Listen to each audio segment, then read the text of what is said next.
Introducción. Bamidbar, Números, retoma la historia, tal como la dejamos al final de Shemot, Éxodo. El pueblo había llegado desde Egipto hasta el monte Sinaí. Allí, recibieron la Torá. Allí, hicieron el becerro de oro. Allí, fueron perdonados después de las súplicas apasionadas de Moshe, y allí, construyeron el Mizcán, el tabernáculo, inaugurado el 1 de Nisán, casi un año después del Éxodo.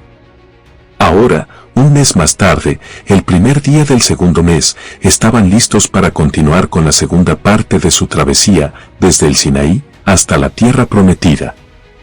Sin embargo, hay una curiosa demora en la narrativa. Transcurren 10 capítulos, hasta que los israelitas realmente comienzan a viajar. Números 10 versículo 33. Primero, hay un censo. Luego el recuento, y las tribus son acomodadas alrededor del Ohel Moed, la tienda del encuentro. Hay un largo recuento de los levitas, sus familias y sus respectivos roles. Luego, están las leyes sobre la pureza en el campamento, la restitución, la sotá, la mujer sospechosa de haber cometido adulterio y el nazareno. Una larga serie de pasajes describen los preparativos finales para el viaje. Solo entonces, parten. ¿Por qué esta larga serie de aparentes digresiones? Es fácil pensar que la Torá es simplemente el relato de los eventos tal como ocurrieron, intercalados con diversos mandamientos. Desde este punto de vista, la Torá es historia, más ley. Esto es lo que sucedió, estas son las reglas que debemos obedecer, y existe una conexión entre ambas cosas, a veces clara, como en el caso de las leyes, acompañadas por el recordatorio de que fueron esclavos en Egipto, otras veces, menos clara. Pero la Torá no es simplemente historia, como una secuencia de eventos. La Torá se trata de las verdades que emergen a través del tiempo. Esta es una de las grandes diferencias entre la antigua Israel y la antigua Grecia. La antigua Grecia buscaba la verdad contemplando la naturaleza y la razón. La primera dio lugar a la ciencia, la segunda a la filosofía.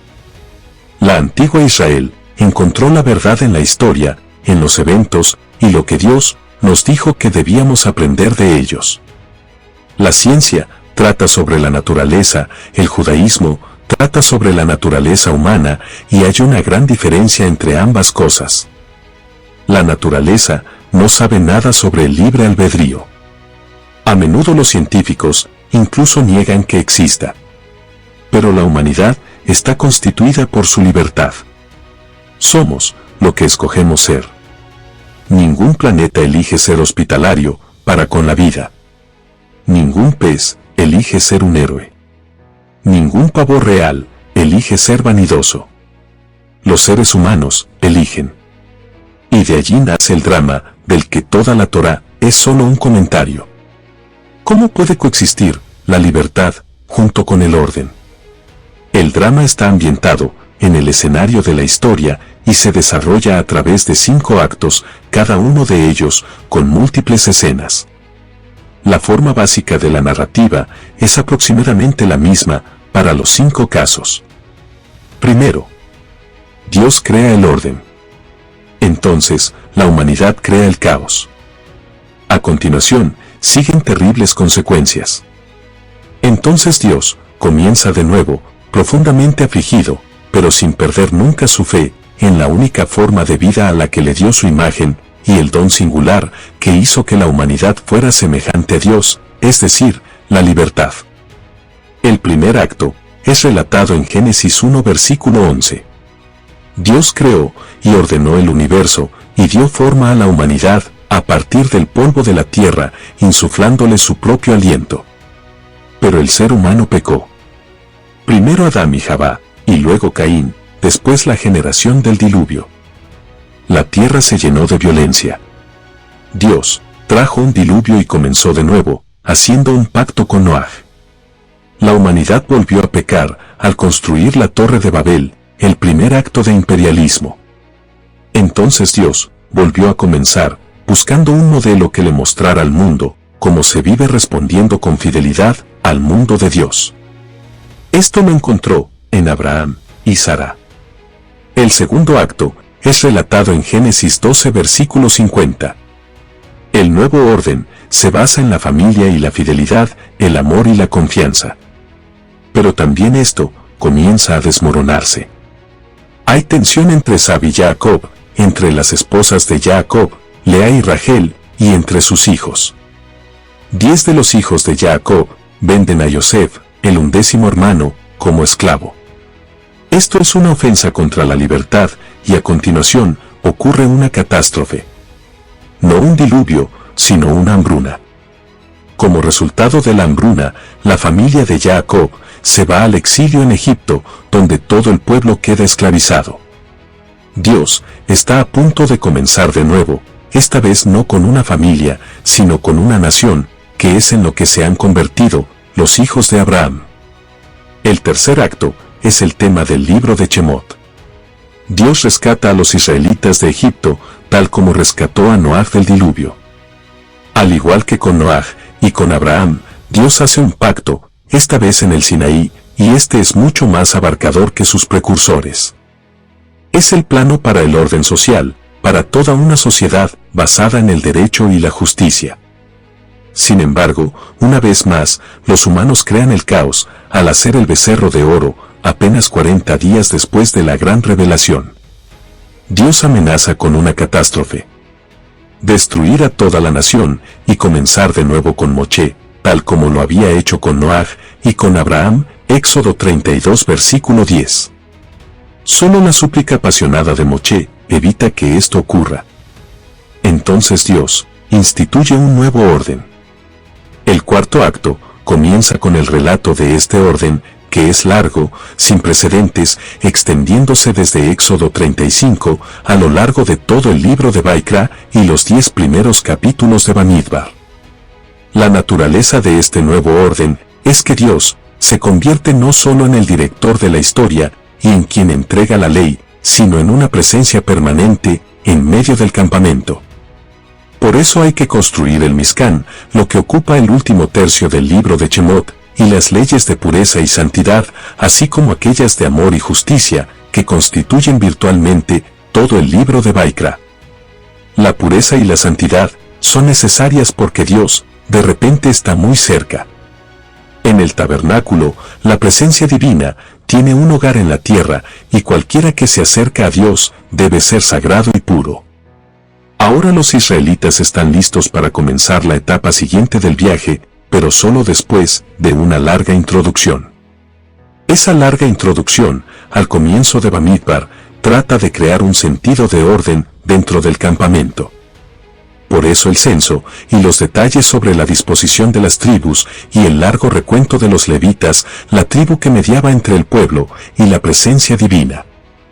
Y por la misma razón, en la siguiente parachá, hay 3 leyes: restitución, sotá y nasir, dirigidas a las 3 fuerzas que siempre ponen en peligro el orden social: el robo, el adulterio y el alcohol. Es como si Dios estuviera diciéndoles a los israelitas: así se ve el orden. Cada persona tiene su lugar dentro de la familia, de la tribu y de la nación. Todos deben ser contados y cada persona es importante. Preserven y protejan este orden, porque sin él no podrán entrar a la tierra, luchar sus batallas y crear una sociedad justa.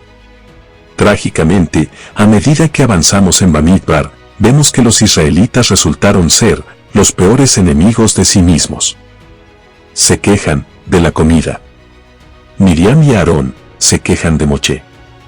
Luego, ocurrió una catástrofe, el episodio de los espías, en el cual el pueblo desmoralizado demostró que no estaba listo para ser libre. Una vez más, como en el caso del becerro de oro, hay caos en el campamento. Una vez más, Dios amenaza con destruir a la nación y comenzar de cero con Moshe, Números 14 versículo 12. Una vez más, solo las súplicas de Moshe nos salvaron.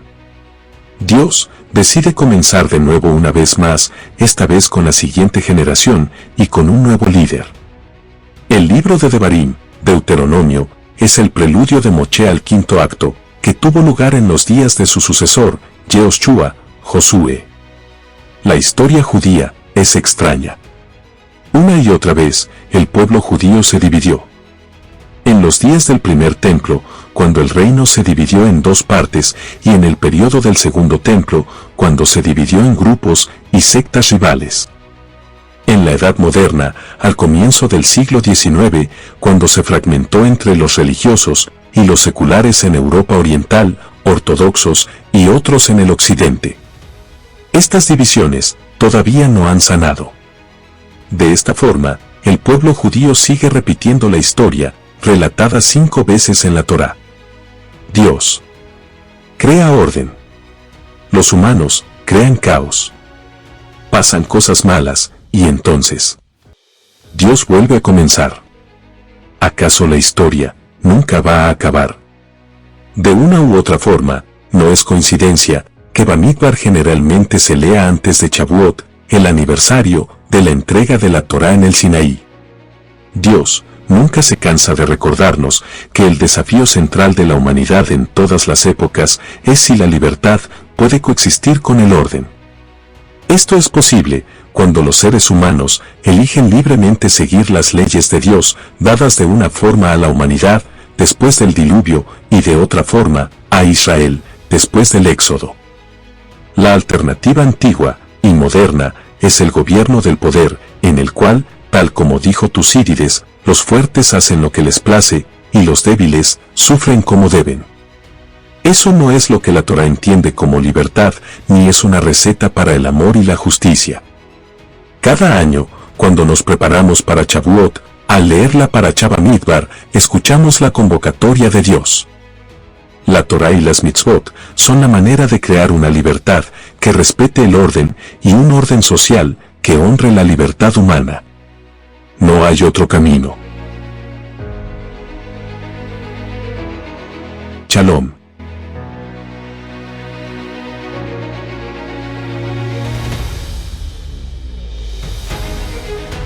Resumen. Al igual que los equipos de fútbol y los países, también cada una de las tribus de Israel tenía su propia bandera y su símbolo, Números 1 versículo 52 y 2 versículo 2.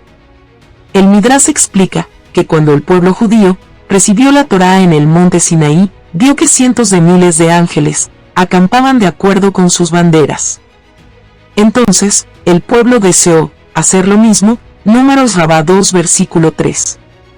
Uno podría asumir que esas banderas, diseñadas como una forma de imitar a los ángeles, durante el momento histórico de la revelación, serían ondeadas y celebradas cada vez que estas tribus fueran mencionadas a lo largo de la Biblia. Pero sorprendentemente, más allá de esta parashá, la Torá nunca vuelve a mencionar estas banderas. ¿Por qué? La vida es una travesía constante para llegar a nuestro máximo propósito, y cada persona tiene su enfoque personal, porque no hay dos personas exactamente iguales, y no hay dos personas que tengan la misma naturaleza. Gaón de Vilna, sobre Proverbios 16 versículo 1. El desafío para cada uno es identificar su propio propósito en este mundo. Pero ese punto constantemente está en movimiento y en cambio, porque a medida que crecemos y evolucionamos, lo mismo ocurre con nuestro contexto y nuestro marco de referencia. Nuestro propósito hoy no será el mismo que nuestro propósito mañana, porque mañana seremos diferentes de lo que somos hoy. A través de los años y las décadas, desarrollamos nuestras habilidades, nuestro medio se transforma y nuestras prioridades maduran. Estos elementos en constante cambio crean una miríada de coordenadas en el mapa de nuestra vida, cada una de las cuales presenta nuestra meta singular en ese momento en el tiempo. Sobre la base de este escenario personal dinámico, identificar nuestro propósito individual en un momento determinado es uno de los desafíos más emocionantes de la vida, algo que curiosamente identifica a la humanidad. De forma similar a los humanos, también cada ángel tiene una tarea singular. Sin embargo, por definición, un ángel está confinado solo a esa tarea, porque un ángel no puede cumplir dos misiones, y dos ángeles no puede cumplir una misión. Génesis Rabá 50 versículo 2. Por lo tanto, si bien tratar de imitar a los ángeles, en el sentido de aspirar a la perfección, en una cualidad tras otra, es un emprendimiento positivo, es importante reconocer que para los humanos, lograr la perfección en nuestra propia misión, no es más que un solo paso, en el camino para alcanzar nuestro propósito final en la vida.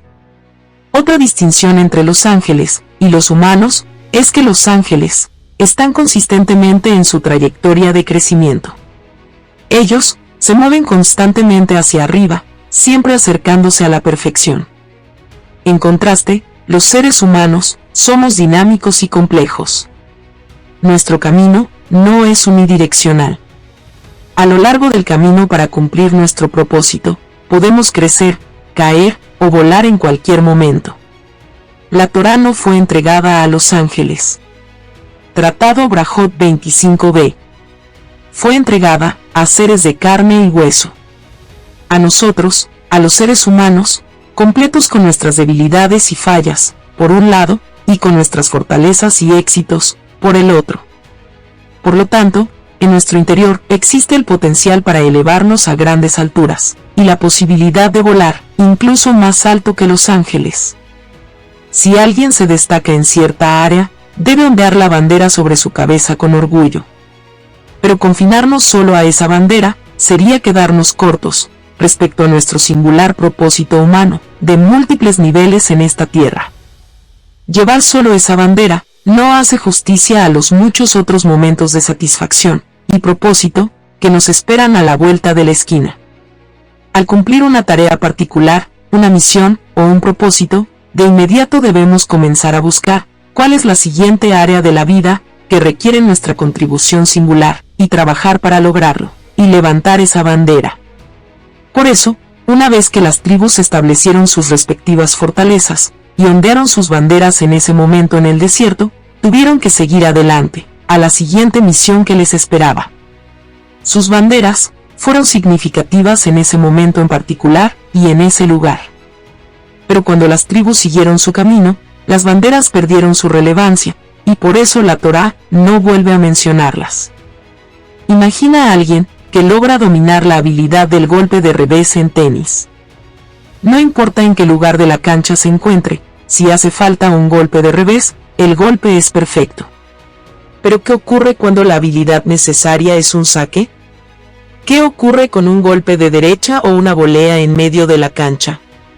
El revés solo le ayudará a ganar el partido, si las habilidades del otro tenista son similares.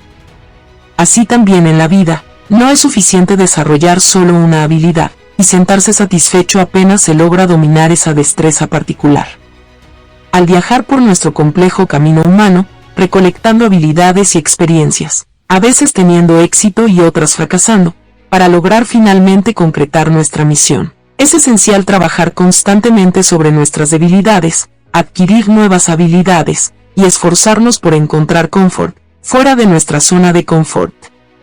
Esto significa que las metas de la vida no solo se mueven eternamente, sino que idealmente deberíamos estar activos para moverlas, tomar las riendas de nuestras vidas, mientras buscamos mejorar, crecer y perfeccionarnos. Este enfoque nos prepara para enfrentar cada nuevo desafío con las habilidades y la actitud adecuada, lo que nos permite tener más éxito. Shabbat Shalom.